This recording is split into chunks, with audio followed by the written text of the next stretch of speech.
Les Enfoirés, Thierry, Charlotte, Malka, coiffeur, costumière, maquilleuse, ils vous dévoilent les coulisses de ce grand show.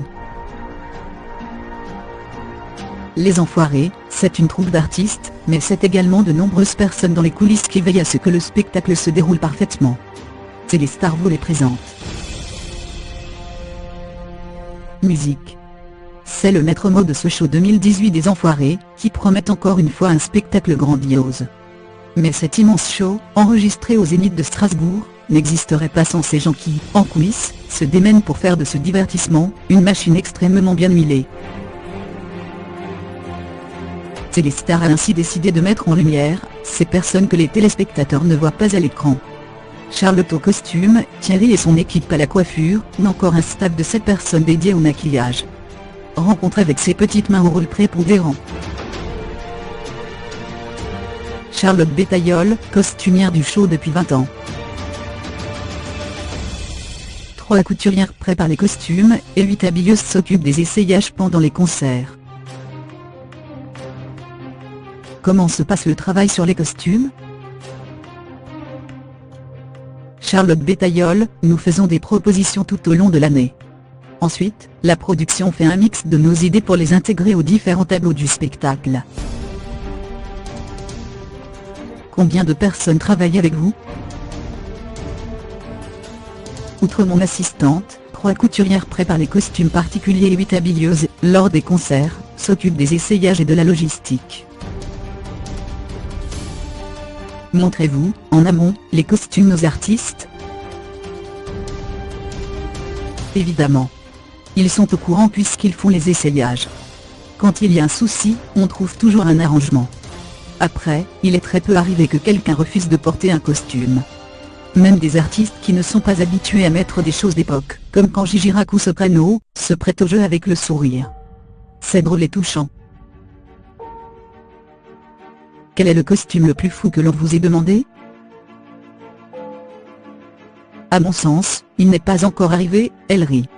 Jean-Jacques Goldman m'en avait demandé un avec plusieurs bras. Il n'avait pas peur de mettre tout et n'importe quoi, surtout pour les besoins d'un sketch.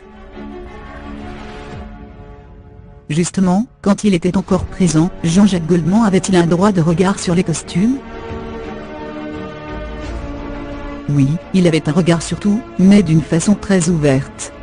Il écoutait toujours nos avis. Malka Brown, maquilleuse depuis la première. Avec nous, les artistes sont à nu. Depuis combien de temps collaborez-vous aux Enfoirés? Malka Brown, depuis toujours.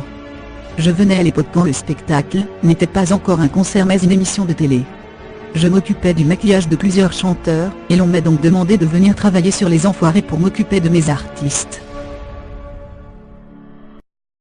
Qui sont? Alain Souchon et Laurent Voulzy depuis 32 ans, Zazie depuis 23 ans, mais également Jean-Louis Aubert, Morano ou encore Liane Folly. Combien de personnes travaillent avec vous? Nous sommes 3 les premiers jours, et 7 le jour de la captation. On se répartit les artistes, afin que les choses se fassent bien et rapidement. Certaines personnalités refusent-elles d'être maquillées? Non. Sur les hommes, on met peu de maquillage, par exemple. Notre but n'est pas de transformer les artistes, on doit surtout veiller à ce que leur peau ne brille pas à l'antenne. Il est souvent dit que les maquilleuses sont des confidents pour les artistes. Est-ce vraiment le cas? Oui, les maquilleuses sont des confidentes. Nous avons un rapport très privilégié avec les artistes car avec nous, ils sont à nu. Mais ne comptez pas sur moi pour vous révéler des confidences. Cela reste du domaine de l'intime. Thierry Dechemin, chef coiffeur depuis 20 ans. Zazie ne veut pas être coiffée. Bien êtes-vous pour vous occuper des artistes? Thierry Dechemin, nous sommes 4 coiffeurs pour intervenir sur toute la joyeuse troupe. Comment se prépare un tel spectacle? Tout se construit au dernier moment. Je reçois les informations 3 semaines avant le début du show et le jour J, nous peaufinons les derniers réglages. Certaines personnalités refusent-elles d'être coiffées? Oui, et cette anecdote la fera rire, Zazie aime le naturel de ses cheveux, et elle ne veut pas être coiffée. Elle a fait une exception cette année, car elle devait porter une perruque. On s'est mis à 4 pour lui installer, il rit. Et qui a les cheveux les plus difficiles à coiffer? Il y a des artistes sur qui l'on doit passer plus de temps à cause de la matière première. Pour Tal, on sait qu'on va mettre un peu plus de temps à la coiffer, par exemple. Le jour de la captation, la pression est terrible.